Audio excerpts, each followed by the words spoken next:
Mm. Hello, Esty. Hi, everybody. You're listening to another of Just Enough Heshy. Hello, welcome back, everybody, and I'm a happy Passover, Pesach, Easter. Esty, how was your holiday so far? It was good, a lot of family coming in, a lot of people getting along great. You know what the Come on, holidays are all about. there was a lot of fighting going on in the house. It was great. It was great. But every fighting we grew. We become smarter, better. We learn how to interact with each other, how not to trigger each I other. don't know. My son just picks up his hand and says, "Hey, stop! I don't want to hear from you," and I just got to be quiet.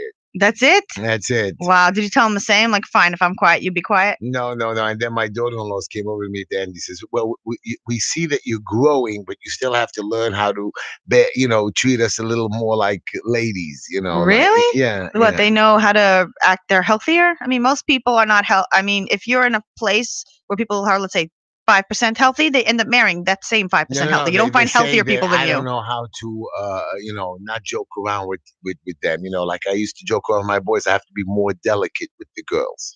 That could be true. Yeah. Okay. Sensitivity So and. I'm learning that. So they're saying I'm getting better, but I'm not there yet. Will they ever say that you're there, though? Never. They will never admit to it. Anyways, everybody, thank you for joining us on the Just Enough Heshy show. And yes, we're back. And we have an interesting guest. Before I start my quote, Esty, you're going to be really impressed with this guest tonight. She's a call-in guest. Her name is Cornelia Jude. She is the author of a book, and you're going to freak out, called Mended Faith. Wow. She's a mother of 6.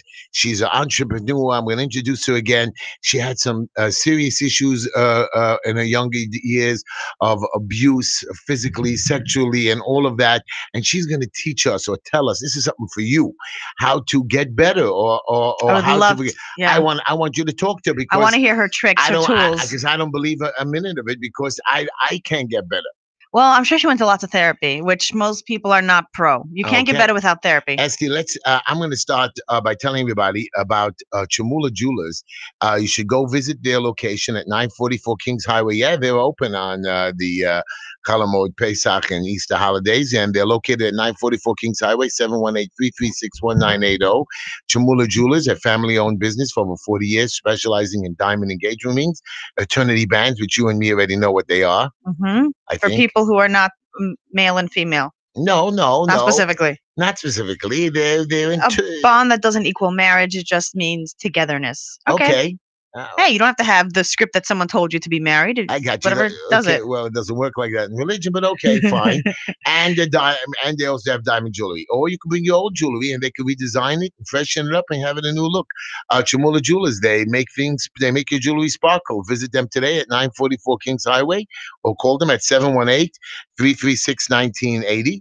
Or, of course, we know about Green Line Building Solutions, where we help you with your stop work orders, your vacate orders. We help you with your plans, your permits. We help you do settlements for the Department of Finance. We help you do your criminal tickets with the FDNY. And we also help you with your gas and your plans. And we help you navigate through the many different government agencies that give you a hard time in the 5 boroughs with the building department. And of course, one of my favorite commercials, advertisers or whatever, my own family, Tehila Tishla. I'm sorry, I'm still calling her by her maiden name. Tehila Tishla. Yeah, I know. You can reach her at 718-675-6842, or you can look at her website and see what good stuff she does at ttstyles.com. That's TEETEESTYLES.com, or you can email her at Tehila, TEHILA, at TEETEESTYLES.com again, or just call her at 718-675-6842. She does wigs, makeups, weddings, events. She comes to you. You can call her. She does hair cutting, whatever, all of that stuff for you ladies. And I'm telling you, she's wonderful. She does a great job. So we have Orchidia, which is of course closed for the holidays, which is nice vacation for people working. You're off, right? Yeah. You're on vacation. Yes, I am. You rested today? Yeah, I did absolutely nothing. It was wonderful. I worked the whole day. Oh, what? And I'm working again tomorrow and the next day. Oh, wow. People need me. Now I know why it's tough to not be stressed out. I took a complete day off, no guilt. I didn't do anything. I made myself some kosher Pesach milkshake with cookies that were fake cookies, some crazy milkshake. I'm happy I'm not eating bread. I'm losing weight. Yeah? Yeah. Oh, yeah, me too. Totally. Good. So Orchidia, which we know. So I mean, you can't go there now, but after the holidays, when you're really craving chametz, you can go to them. They're located at 12 between 48th and 49th. I forgot Again, you forgot the address. How do you get there? 4815. I'm pretty sure. I just don't want to be. So yeah, they have a buffet from 12 to 3. You can check it out. We have Soft Fusion Inc. Software development. It's a company that can propel businesses to new heights with the right idea. Software has the ability to automate and streamline areas of business that otherwise would have been handled manually. You can call them for a free consultation at 718-215-9800. We have Pescata Carne. They are a steakhouse restaurant that is delicious. They're located at 509 Avenue P. You can call and make a reservation at 347-702-5711. We have Pescata New York, which we went to last week. And was that not great? That was amazing. After the show, we went to Pescata. I'm telling you, they treated us great. And forget the service and the treatment.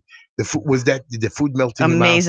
Amazing. We had no leftovers. Right. And Esty ordered more to package to take home. No. I ate everything. I had one thing left. I didn't want to eat 2. I wanted to save some for someone else to enjoy. Wow. Well, that was great. We just had all over the place we were. So yeah, they're located at 1776 Ocean Avenue. You can call them at 718-766-2759 and check them out. We have, of course, me. If you need an advisor or a counselor or a life coach, you can email me at changepain@gmail.com and I can help you work through some stuff. You can also call 347-687-9995 and I will try to inspire you and just make your life, because you have 2 brains. One brain is the problem brain, one brain is the solution brain. And most people sit in their problem brain, never finding solutions, just like grueling over what happened and what was and just like sitting in it. But when I was in the car, I was telling you I had solutions to my problems and you didn't want to listen to me. I did. I definitely want to listen to you when you have solutions, for sure. But I had solutions and you told me none of my solutions were good. I don't know if I would say that. I wouldn't say your solutions are not good. I would be like, oh, maybe you can, different perspective. I mean, people. I don't know. I felt that you said that I was all wrong in the car. Anyways, everybody, here's my quote of the day. Esty seemed to have liked it earlier. Yes. And here's the quote. Your greatness is measured by your kindness. Your education and intellect by your modesty. Your real caliber is measured by the consideration and tolerance you have for others. That's nice. Okay, so I'm trying to be more tolerant. I even joined a WhatsApp group where they knock me all day long. No, you do not have to sit and take abuse. That's not tolerant. That's just seeing things you don't want to see and just having it forced in your face. I'm trying to be more tolerant. By seeing negative things, you don't have to see negative things to be tolerant. It'll come all on its own, even if you don't put yourself in front of there. Okay. I read something in a book that I thought was genius. Can I tell my joke? Okay, go for it. Okay. So this is my joke of the day. Okay, you have to hear this. You're gonna love this one. So me and my partner Penny, we were interviewing people to become our office manager. Mm-hmm. And the applicant started to work with Penny, and Penny seemed to like him, and Penny already blinked to me that I liked this guy. Mm-hmm. So I said, okay, Penny, can I ask him a couple questions? So I went over to him and I started to, I told the applicant I got 2 main rules to get hired over here. And Penny, Penny didn't know where I was coming from because there's no such thing. We have no main rules to hire anybody. So I said, let me start with the second rule. The second rule is cleanliness. So I said, did you wipe your feet when you came in on the mat? I asked the applicant. He says, sure. He says, yes, of course I did, sir. I said, so our first main rule is trustworthiness. You see, there is no mat when you come into the building. He failed that one. Yeah, we didn't hire him. Oh, wow. Yeah, okay. So, but yeah, I was reading this thing, this quote in the book that says, basically, what is any sin, bad thing, anything that separates you from either God or other humans? And when you're separated from the divine and from other humans, then you're in your own hell. So literally, a sin is that it puts you in hell by just separating you from other humans or God. It's very simple. Think about it, just all sins. But also, when you grow up, they're like, oh, you don't really know, what's the bad inclination. You think you're doing the right thing, but really it's from the Yetzer Hara. It's from the devil that's making you secretly. And I said, now I finally figured out there's always a way to know, am I doing this from the evil part of me or the good part of me? And what's the way to know is, am I doing it out of fear, as in I have to protect my boundaries, as I'm seeing the world as a battlefield where I have to be safe? Or is it a playground? Am I doing it out of love? Am I doing this action because I love the other person, not out of fear? Are you? It depends what I do. Sometimes I'll be like, okay, I am doing this just out of fear. I'm like, okay, this isn't my good side talking right now, and it's okay. I'll acknowledge it, and I'll be like, okay, I'm not being good right now, but I'll know for next time. But at least I know I can't be like, oh, it's really good intentions. If I'm afraid, it's not from a good intention, because fear never leads you in the right path. Okay, I agree. personally. I hear what you're saying. Just to everybody, you could text me at 718-288-7844. You can Twitter us at Just Enough Heshy, JustEnough Heshy, or Facebook us at Just Enough Heshy, And YouTube. and YouTube Just Enough Heshy. And you can see us live, and you can watch the show and And click the yeah, link. if you want to call in, you can reach us at 718-303-9090. You can tell us how pleasant and not fighting. I want to find one person who said that everyone came in for Passover, their whole family, and everyone just got along beautifully. I need to hear that. I need to know it's possible. We got along great. I mean, we had a barbecue on the holiday Oh, Sunday. that sounds amazing. Yeah, we had a real barbecue running. The grill was on, and But every family has their arguments. They come to town, everything gets triggered from childhood, all your past stuff. It's very rare. The arguments were a little bit before because we were all excited when we started setting up the place. But you're saying once Pesach came along, we didn't argue at the table. We made fun of each other at the Seder. Oh, so my family did argue, but it was in a good way. It was in a productive way. We were talking about if it's okay. What age do you stop hugging your daughters? By the really Hasidish, there's a thing that you're not supposed to hug your daughters after a certain age, which really? For us, we realized was very difficult because, your father is so loving and kind to you till you turn 12. And as soon as you become a woman, he kind of rejects you, not on purpose, but because this is a Hasidish thing. Is and he it's allowed very to tough. talk to you? No, yeah, they say, people talk to their daughters, but the hugging stops. And we want to encourage people to hug their daughters. But are you allowed to talk to him about anything or just money issues? Or can you talk to him about your issues? I can talk to him about anything, but how interested he'll be is depending on how interested he is in the topic. Uh-huh. But like about your boyfriend or I would not talk to my dad. Why? What about the pills? What are those pills called? What pills? Pills. Oh, drugs? Not drugs. Oh, I could talk to him about it. He won't have much to say. Okay. Everybody's different. It's just that. Oh wow. Yeah. Okay. There's a way to be healthy with your kids, and you know what? When you stop, it's kind of weird when you if a father, let's say, doesn't touch his sons, doesn't hug them or anything. That's a warning sign also, because it's not. I hug my boys. I talk to them about anything. I'm not scared to talk to them about anything. That's great, but not everyone has that. So what I'm saying is that you should. You should hug your kids. Well, we're gonna have this caller call in soon, but let's take one. Okay, I guess we missed it. We're gonna have a caller call in a minute. Cornelia Jude, she will call in, and we will talk to her about her book and about abuse and so on and so forth. And we're going to see what's going on about how to mend your issues.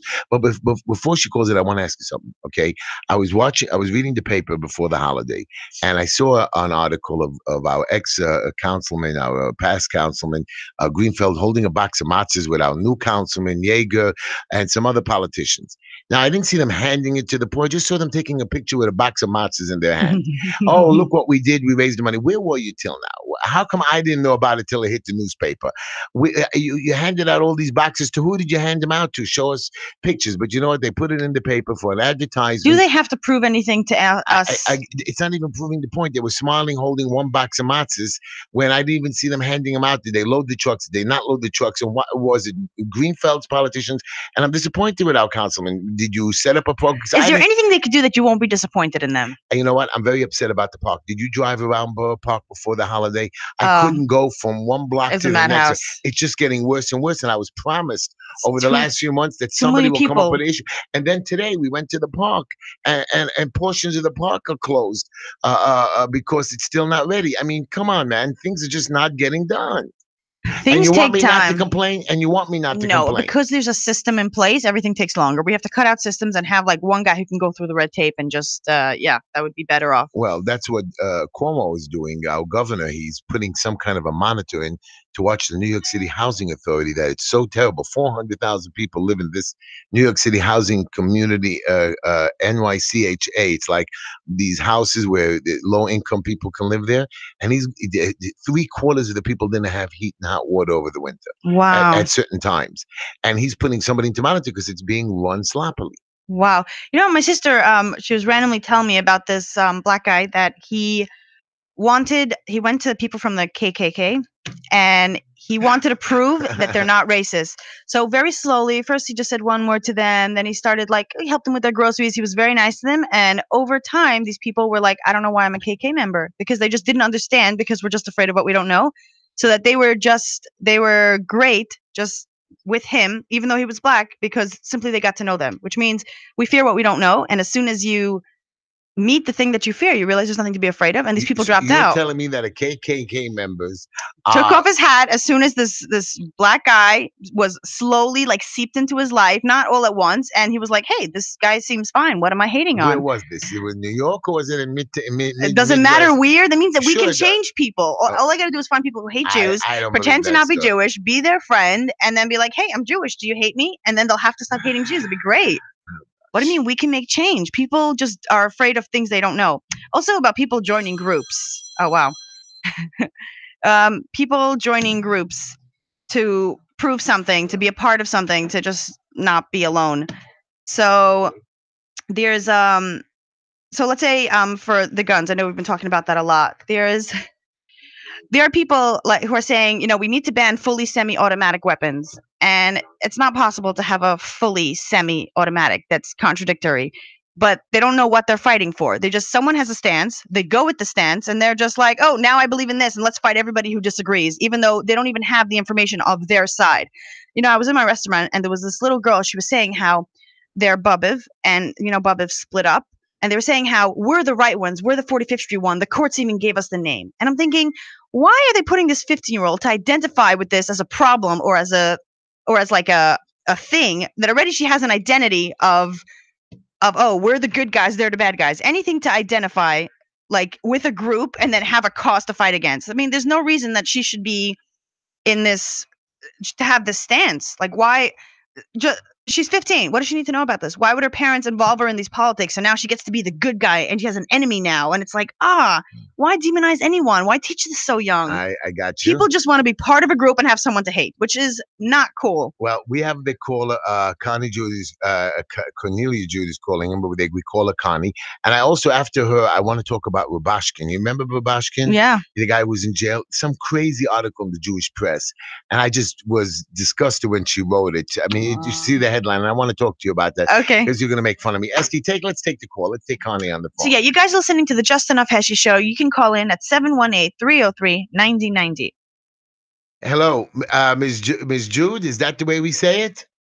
Yes, Cornelia. Cornelia, okay. And I just want to tell our listeners that you are an entrepreneur, a wife, a mother of 6. You were born and raised in Germany, and you despite, you wrote a book called The Mended Faith. Am I correct?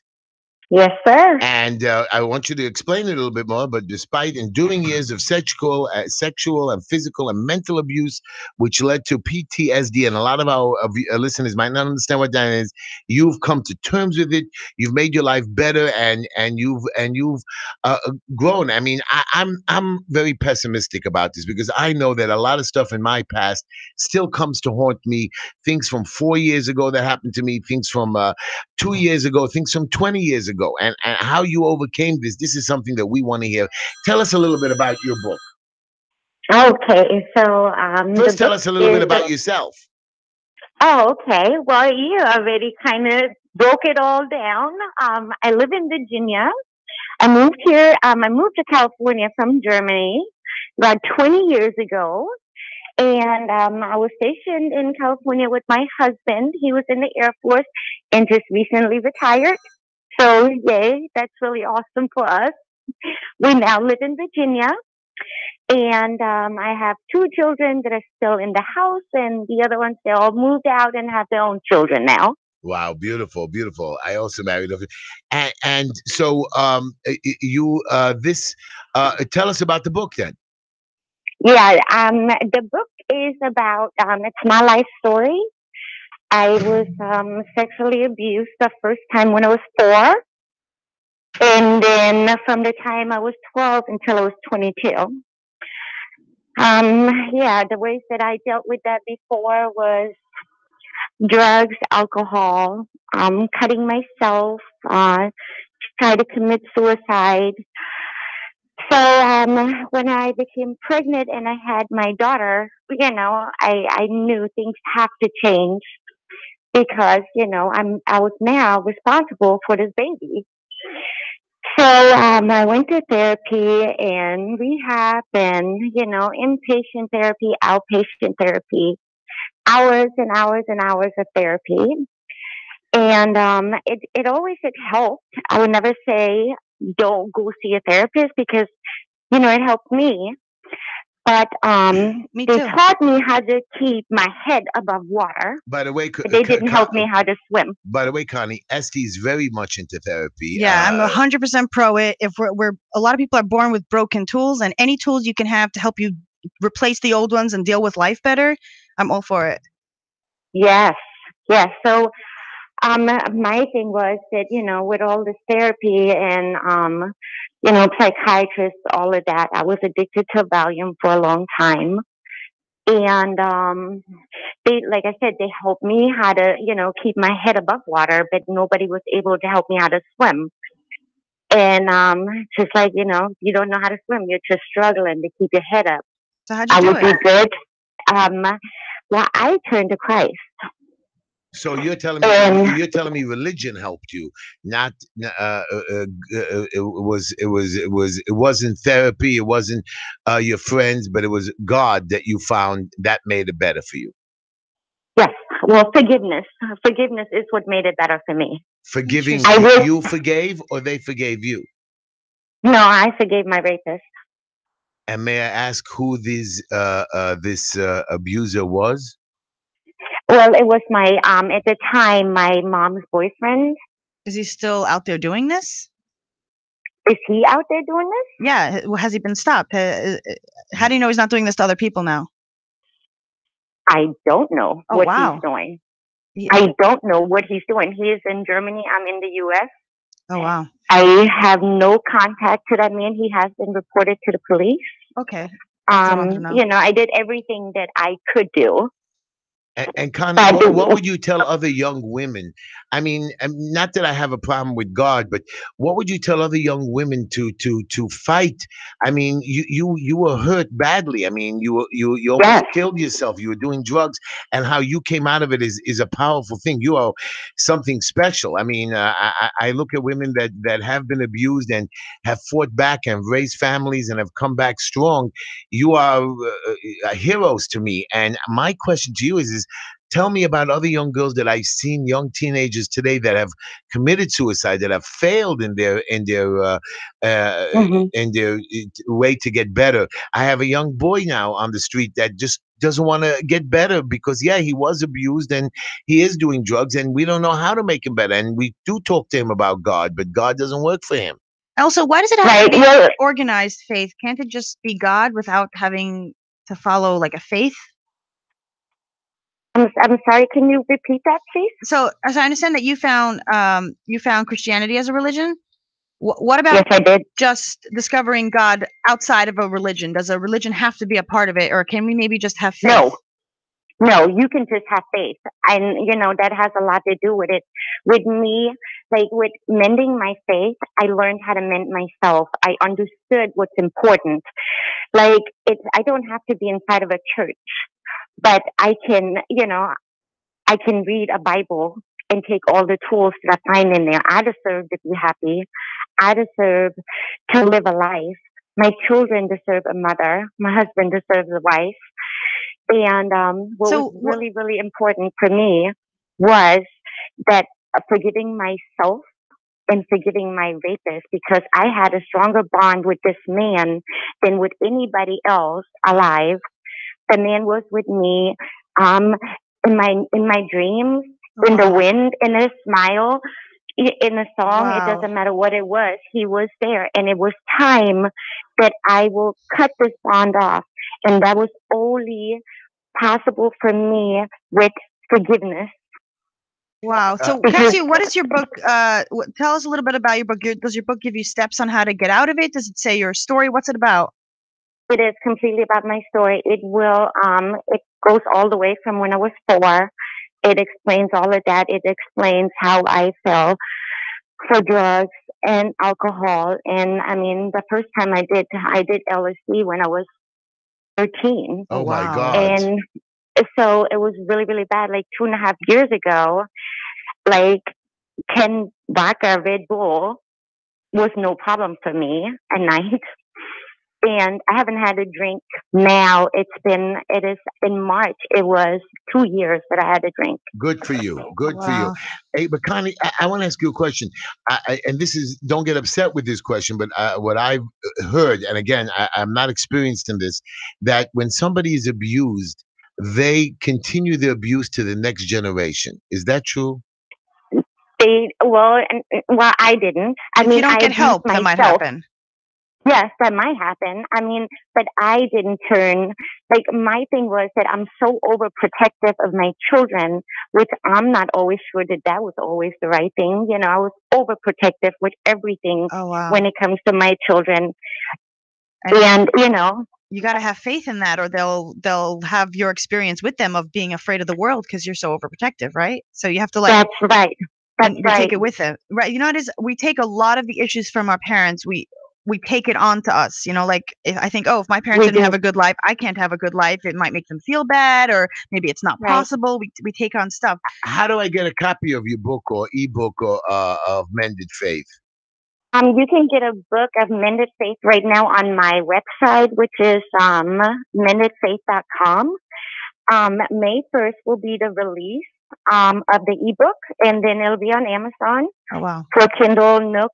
And September 18 will be the national and international launch. Wow. But I can't wait to see. I know a little bit about it, but I really would like to get my hands on it and read your story, because Yes. I don't know how you came back from this, because again, people like you are just powerful, especially a powerful woman like you. You inspire us, and So yeah, my uncle said that whenever someone goes through abuse, you become a victim, and then a Mm-hmm. survivor, and then a You have thriver. to. And there's 3 stages. You know, if you're a survivor, Yes. you're not a thriver, and you have to. And this is you thriving. That's amazing. Cask, what kind of therapy did you look into? You said it helped somewhat. I'm just curious, what kind? There's so many therapies out there. Do you find some were more helpful? Did you find they were all basically the same? They were all basically the same. I Talk mean, it was therapy? always, well, it was, you know, I had to be seen by a psychiatrist and all that kind of stuff when I first crashed. The first time I crashed really big. And then they started putting me on Valium right then. And I took that for a very long time. Wow. And it was just, you know, okay, so now go inpatient. So I was in rehab and inpatient for 6 weeks. Was supposed to be, then they had to extend to 9 weeks. So it's been that for, you know, for the longest So time. you've only had talk therapy, I'm guessing. Yeah, well, medication, talk, breathing exercises, Oh wow. exercising, you know, So meditation. But meditation scared me, so that didn't work for me. wait, why did meditation scare you? Well, because I couldn't Be alone relax with your to the thoughts. point. Wait, what about Yes, now? I couldn't. Does it work now? Now I just be still. I don't try to meditate, and I don't try to go places where I don't need to be. Oh I wow. just be still, and I just know how to relax. Right now, I'm doing everything, and that might sound crazy to some people. I do everything with essential oils now. Interesting. It's in my So diffusers all over the house. It's everywhere. when you got married to your husband, did he know of this past of yours? He did, but not to the extent as it was in the book. was he So this surprised when he book read it? is no, it helped us a lot because he now understands, and he now doesn't say anymore, well, just don't think about it. Why are you thinking about that stuff? You know. Oh wow, that doesn't work. Now he understands, and now he can help me too. You know. So I'm very happy that you found God, and I believe also that's a big tool, having faith. But if you ever did want to Yes. go into a therapy that actually helps, I would suggest Ego State or IFS. It goes into, Okay. it's not just talk therapy. They go Mhm. into your childhood and they relive the experiences, making you feel safe. So that when you talk about your story, it's not even yours. It's a story that happened, like you watched on TV, but it's not personal, where you can get triggered. And it does amazing work. It's called internal family systems. Connie, I want to ask you a question. We have mothers and fathers who've had children that were abused by others. Mhm. There are people, friends of mine, who are in their 40s and 50s that have been abused Mhm. and they can't get over it. What Mhm. advice can you give us to get out of it, to shake it, First of all, what's PTSD? Can you tell me what that is? It's post-traumatic stress syndrome, and what happens with me is, well, it's not that bad anymore. I'm not going to say that I am just, peachy all the time. This will be a part of my life for the rest of my life, but it's like flashbacks, a lot of anxiety. I can be somewhere, and like I said earlier, like it's just a smell or something that reminds me of all those events. And I will completely freeze and I can't move and that kind of stuff. That's how the PTSD works for me. And you're standing in a crowd of people and you start freaking out? Is that what happens? No, crowds do not scare me. It's just certain things that trigger me. No, right. So when you're triggered and you're standing around like 5 people, they see that you're having an attack? I'm not sure if they see it, and I wouldn't care at that moment if they can see it or not. I'm not sure what a lot of people will see. I mean, my family can tell definitely that they know me, And again, my question is, what advice to help us I know you want us to go to therapy. I know you want us to tell our story, but some of these young children who are abused. I have a question. Oh, a good one. I just want to ask, what would you tell them to do? I mean, no, my question is, if someone is in your situation right now, what support would you give them? Like, let's say they're right now being abused and they don't have who to turn to or even what to think. What would you have wanted someone to tell you when you were in that space? What could have helped? Find somebody. Don't keep that secret, because you keep that secret will hurt you more than the event that happened to you. Wow. Wow. And being a keeper of a dirty secret is very hard. But sometimes if the boyfriend abuses the young girl or the guy or the boy and they go to their mother or their father, they don't believe them sometimes. That's what happened with me. I mean, I was in belief for a long time, and that was very hard for me, because we go from stages to we'll have to prove something, and then we'll try to find out why. And unless we figure those things out, there's just no way for us to heal. So I always say, you need to go to the police. You need to go call a hotline. There's so many hotlines out there that, that will help. Wow. That's definitely something you have to talk to somebody as soon as possible. What if you can't talk about it? What if you're so horrified? No, but not even that. You have 6 children. I mean, every day when you woke up, what did you tell your child? Don't go get in the car. Don't let nobody touch you. Don't talk to anybody. I mean, what did you tell? Did you scare them? Like I scared my sons. I always used to tell them, you can't go with anybody. You can't get in your car. If anybody touches you, you better call me. I'll come running. I mean, I used to freak out too a little bit. But did you do that? Well, no, my husband did that. My husband was a cop, so he was all over that. But with me, it was just, if they go somewhere, I have to know where they're at. And you do not catch a bus. You do not get in somebody's car. You call me. But teenagers will tell you, hey, mom, jump in the lake. Yeah. I'm not going to tell you where I'm going. What's it your business? I'm a big girl. I'm a big boy. Well, like even my son tells me, 17, I'm a big guy. I'm going down the block. I don't have to tell you that I'm going every 2 minutes. Right. No, I will call parents to see where my kids are. Oh. That kind of stuff. I was really over the top, which was not good for my oldest daughter. She's 25 now, and she's okay now, but she was always very afraid of all kinds of things. Oh. So I definitely messed that up, but we're working on it. No, it's part of her lot in life. She was supposed to take on some of your pain and learn how to work through it on her own. Definitely don't feel bad about it. I mean, we take on our parents' stuff so that we can maybe try to do it differently than they did and learn from it. But we do. But you did good, and Connie, I'm happy you're healthy and strong. I'm happy you found faith. And I'm happy you found faith, and we are very proud of you here, and we thank you for calling into the show. And it's great you wrote a book to share it with people. And again, Mended Faith is coming out. You said May 1st. Tell us again, when is it coming out? It's out now. You can purchase it on my website now, and that's mendedfaith.com. And the ebook will be out May 1st. And you can purchase it at Barnes and Nobles, airports, wherever you can purchase a book will be September 18th. Beautiful. Wow. Well, I'm going to be one of them. Connie, if I can call you Connie or Miss Julia, Yes, that's fine. That's totally fine. We love you. We'd love to have you back on the show. Thank you. I can't wait for your book to come out. I'm going to give you a call, and we're going to see how. And we wish you a wonderful and your family to be healthy and happy and a great Easter holiday and week. Keep spreading your love. Yeah, and spread your love and teach us how to get better.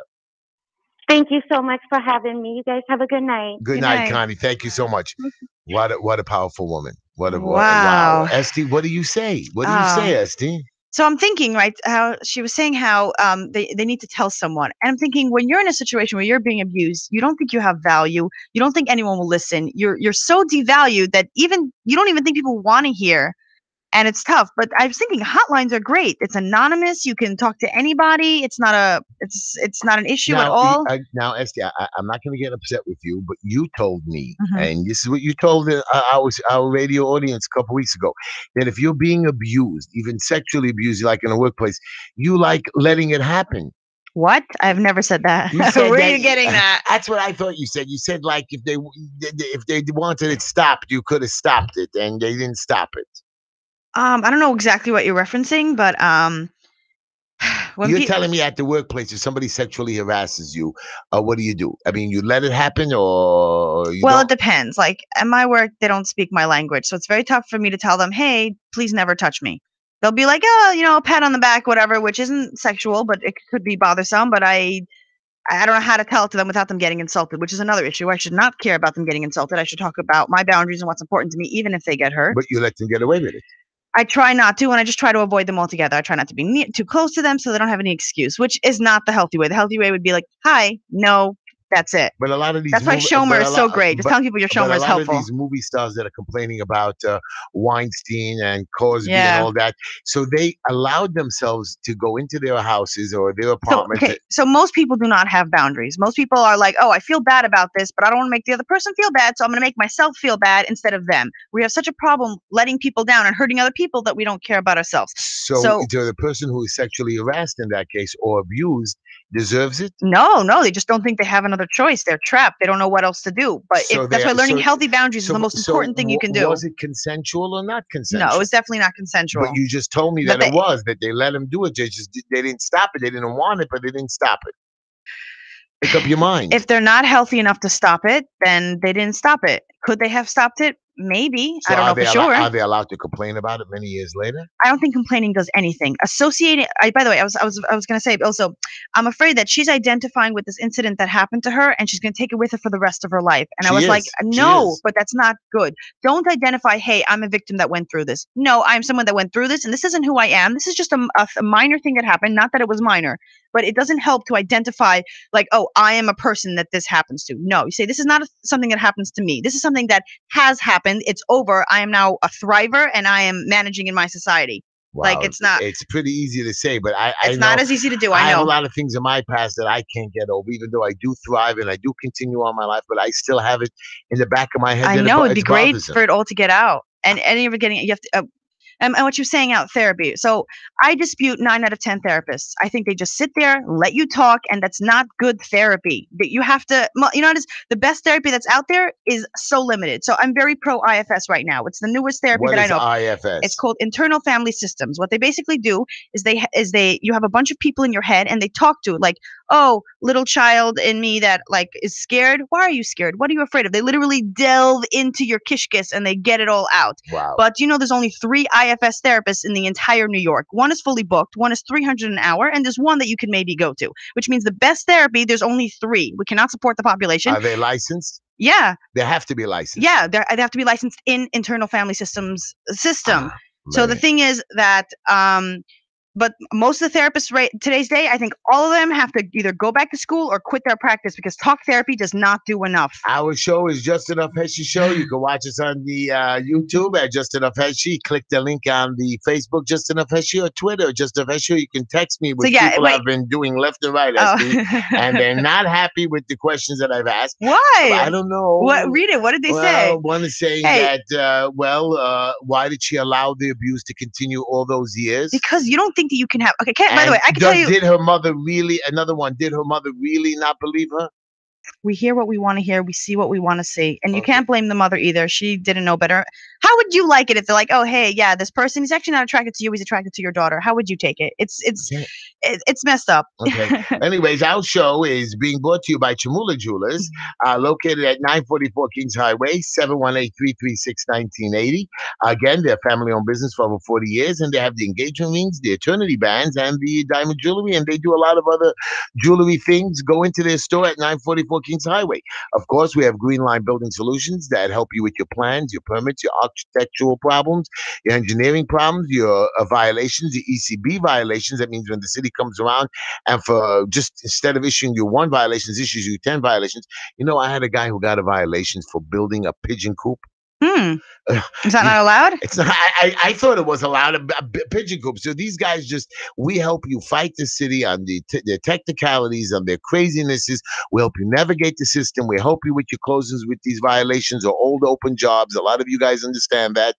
When you sell your house, sometimes now the banks don't help you. So we help you. Green Line Building Solutions, located at 5318 16th Avenue, Brooklyn, New York, Borough Park, 5318 16th Avenue, 718-871-0382, 718-871-0382. And Esty, woman, I got to talk about Tehila. Tehila Styles. Tehila Tishla, which is at ttstyles.com, TEE Styles, STYLES.com, or you can email her at TEHILA@TTstyles.com, or just call us 718-675-6842, 718-675-6842. She can set up appointments, you pickups, drop-offs, delivery, comes to events. She is in demand. She's wonderful. I'm telling you, I've seen the stuff that she's done. Of course, I'm prejudiced to what she does. Biased. I think that's the word. That's the proper word. Thank you, Esty. You are wonderful. So she's great. Give her a call at 718-675-6842. Her prices are wonderful. And I'm telling you, you're not going to regret it. You're going to be recommending it to all her friends. So yeah, we have Soft Fusion Inc. They can help your business with all its technical support, making it greater, developing your business so it's easy. You can call them at 718-215-9800. We have Pescata Carne. They are located at 509 Avenue P. They are a meat restaurant. You can go after Pesach because now they're closed. Right. We have Pescata New York. They are located at 1776 Ocean Avenue. They are the dairy version. We went. They have delicious food. We can attest to that. And their prices really, some people tell me about the prices when you walk out. Their prices are pretty reasonable. And New Yorkers spend on food. It's what we do. I got you, but the service was great. The food was just superb. Yeah. Really, we couldn't stop, and the prices were pretty good. Yeah. I mean, I was very impressed with the whole just everything about it. And people, they had events in the back too. They had like a Shaverbook as a party over there. Yeah, so they have party rooms over there. So go Pescata, very good on 1773. Very nice. Yeah, we have Orchidia, located on 12th between 48th and 49th. He's not going to give you that address. 4815. I think. 12th Avenue. Just show up to 48th Street and look around. Hopefully you'll find the restaurant. Or you can Google it. Okay. You could Google it, by the way. Yeah. That's all the answer. And yeah, if you need an advisor or life coach, you can email me at changepain@gmail.com or call 347-687-9995. As you can see, Esty, I was very impressed the way you asked her questions and spoke to her. You were very knowledgeable of this. So I could tell you an incident that happened to me a while back. I was on a plane. I was 14. And there was this guy. He had a long beard. And he was sitting next to me, and he was so first he's showing me pictures of his nieces, his nephews, his grandkids. I wasn't sure, and I was like, I was looking at it, whatever. And then he went to sleep, and his hand started going on my leg. And I was 14, and I was very naive, and I didn't understand what to do. And I was like, he's probably just dreaming of his wife. That's my rationalization. Because in times of trauma, your brain rationalizes what's going on. And I was uncomfortable. I was sitting there just not knowing what to do for like a few minutes. My sister was sitting next to me. My mother was sitting in the front. And so finally I decided, I got up and I switched my younger sister to the middle, right? And people were like, why would you put her in danger? I was like, no. I was thinking about it. Would I do that? No, she was very young. And if you would have touched her, she would have started like fetching and being like, whatever. So I'm sitting there and my mother's like, Esty, why did you switch? She's going to bother the old man. And I didn't know how to tell her, Ma, he's touching me. I didn't know what to do. So I switched back and thank God he stopped. And now I would know what to do. But back then I was. What would you do? I'd be like, excuse me, and probably punch him in the face. No, I probably wouldn't do that. I agree with you. I mean, I think I would, but I probably would just be like, so what happened to you as a child? Who molested you? Maybe you should go get help. I would try to talk him into getting help for that stuff. Wow. Well, that's not good. Anyways, okay, everybody. Now we only have a couple minutes left, so I want to talk about something that I was reading in the paper. There was this writer called Molly Resnick. She writes for the Jewish Press, and her article this past week. Because I was really bored for the holidays. It's a 3-day holiday, so we were stuck. Was it a 3-day holiday? Yeah, it was Friday. It wasn't stuck. It was mostly weekend. It was a long weekend. Saturday, Sunday, correct. Yeah. Friday night. Anyways, I still buy the papers, and we somehow a Jewish press got into the house. And this Molly Resnick writes that Rubashkin, this is a gentleman that was sentenced wrongly for 25 years, over sentenced. Even if he was guilty, he was over sentenced for 25 years. And like Trump, criminals get less than him. And Trump finally let him go on this. Everybody was fighting. What could the haters say about that? Oh, he shouldn't be doing it. I mean, that was a nice thing. And some people says, oh, he should have been let go, or he was wrong, or he should have. What do you mean? He served 7 years, which is there are horrible criminals that killed people that weren't in prison for 25 years. So they said Rubashkin never sat in prison.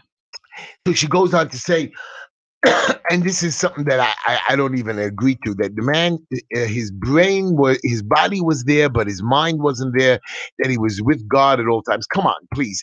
Are you giving me a story? I love that. I'm sorry. Why do you love it? It's not true. He sat there, he struggled. Yeah, but none of it was a struggle. What do you mean? He tuned out?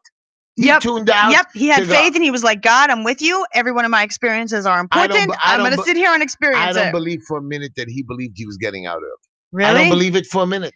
Well, you can never test other people's faith and know how much they believe. I met him. I like him very much. He gave me a blessing and all that. He must have done something right. How did he get out? Okay. It's practically a miracle. Again, of course, it was a miracle. But the point is did he really believe it? Was his body not tortured? Did he not sit at nighttime and cry and say, look, I'm never going to get out. My beautiful children, my wife are struggling, suffering.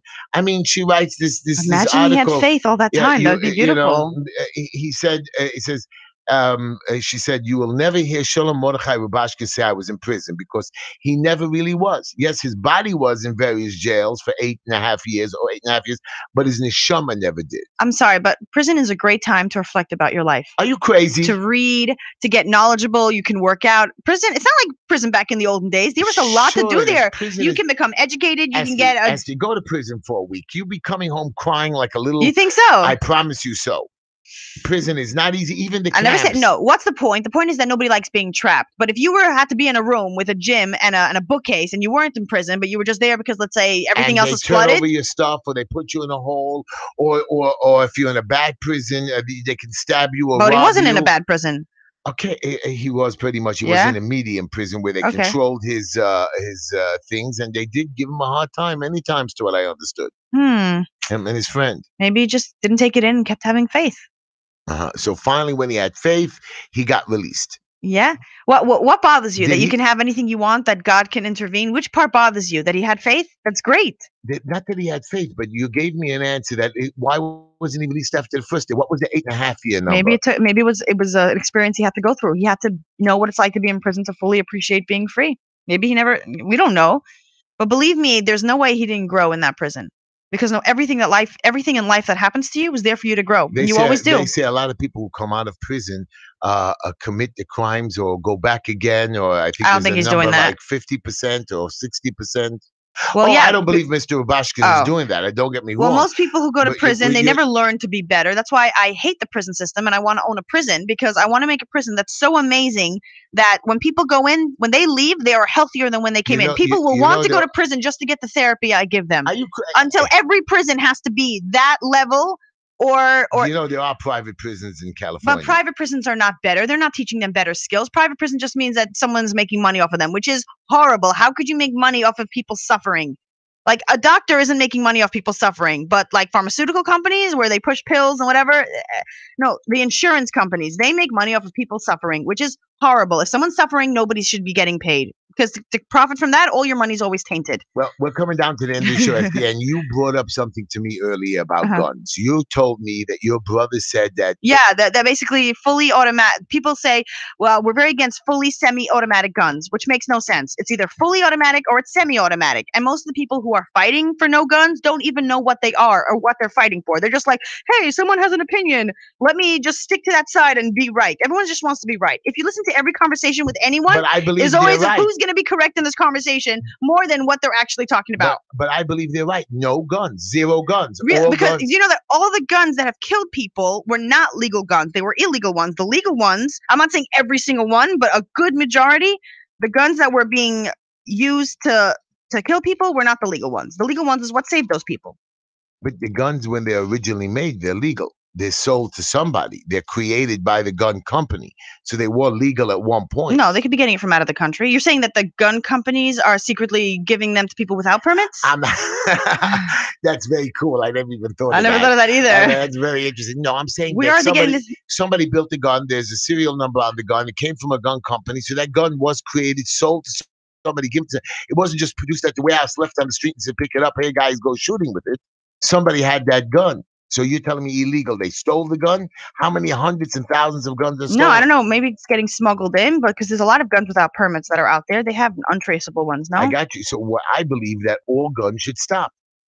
But then when someone has an illegal gun, if nobody has a legal one, then who's going to stop that guy? But if you don't make the guns at all, then there's no more. But it's already made. It already exists. We'd have to undo everything they created. And how is that possible? So let's go after them. Yeah, just find every gun in existence and get rid of it. That is a long shot. So, Esty, let me ask you, because you know that teacher last week, she went into school with a gun. What do you say about that?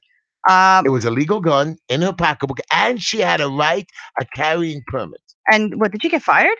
I don't know if she got fired. I think she got suspended or the gun taken. I don't know. So she was allowed to walk around school with a gun? But think about it. If, let's say, her school had a shootout and she had a gun and saved people, it would have been a hero story because she carried it. But because nobody got shot up and she wasn't able to defend them, she's considered a villain, which is not cool because if she's going there, she obviously feels that schools are getting shot up and she wants to protect her children. I think that's beautiful. If a teacher is not afraid to have a gun with them, I think that's good. So you believe that anybody that has a legal carrying permit to carry a gun has a right to bring it to their school, to their work? There's no limit to where you're allowed to bring it. You don't know when there's going to be danger. You want to protect yourself.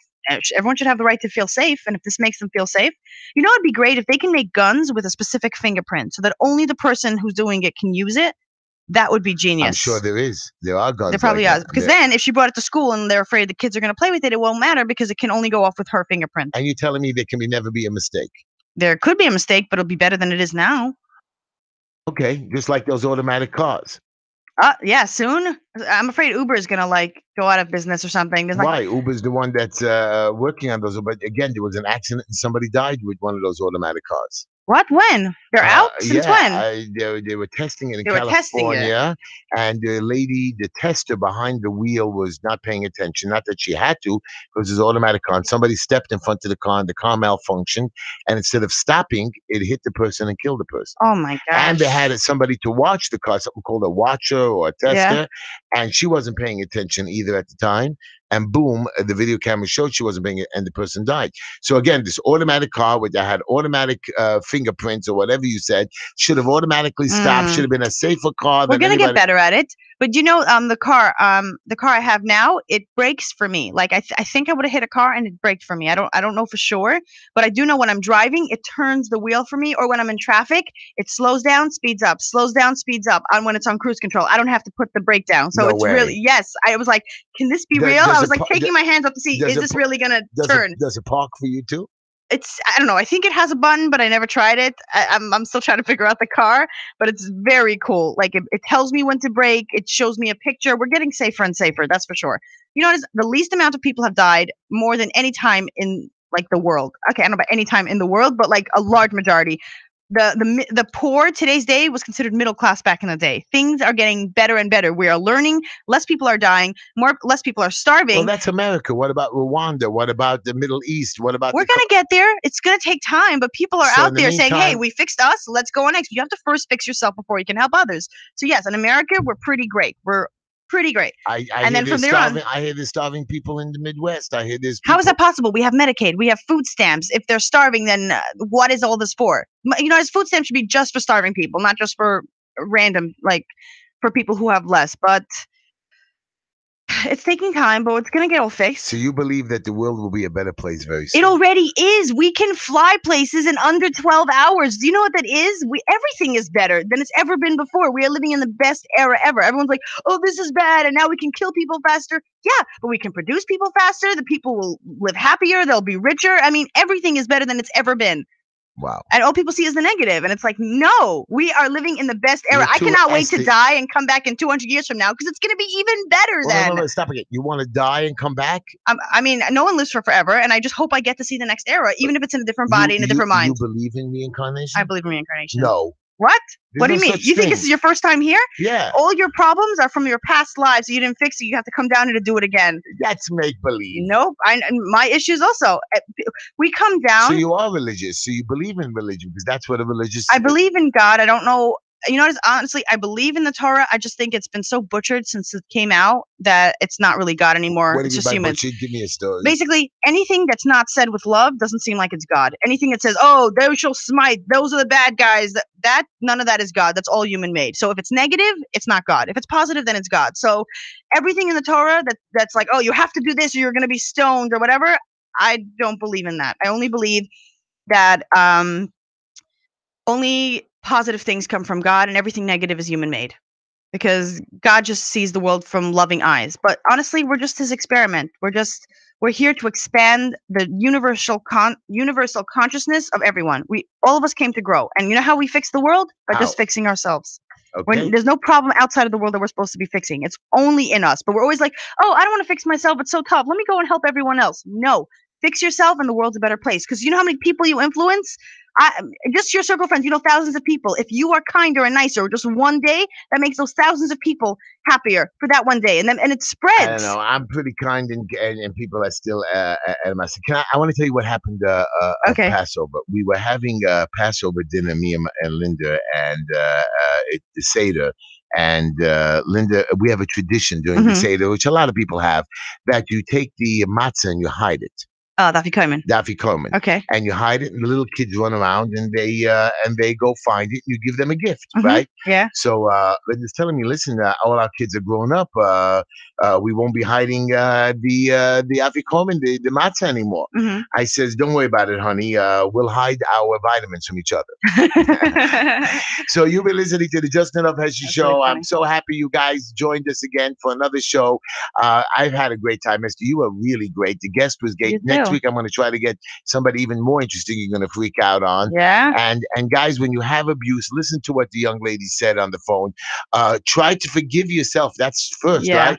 Right? That's the most important thing. Don't take blame and find help. Go out. There are so many hotlines out there. And that's the thing. I've been saying this for the whole Yontiv. The answer to everything is out there. Anything you want, you can find out. We have Google. We have free internet. We have free information. So there was a quote I want to say. In the age of knowledge, ignorance is a choice. You can have the answer to anything. It is all on Google. You can sit there watching maybe thousands of YouTube videos until you find the right one, but it is out there. So any help you need, you can get that. You can get all the help. You're never alone and you're never trapped, and there's never just one option. There's a million ways to have anything done, and having faith that your brain can figure out the answers to anything. It's all out there. Wow. I know. Esty, the show is coming to an end. Okay. I want to ask you one question. Okay. Everybody has some crazy meal or crazy dish or something that they like on the Passover holiday. Yeah. Anything? Ooh, I don't know. We get to have French fries. We only have once a year. So once a year. French fries once a year. No. French fries that are homemade. Uh-huh. So that's really good. I told you I made a milkshake with like fake cookies. Right. That was really awesome.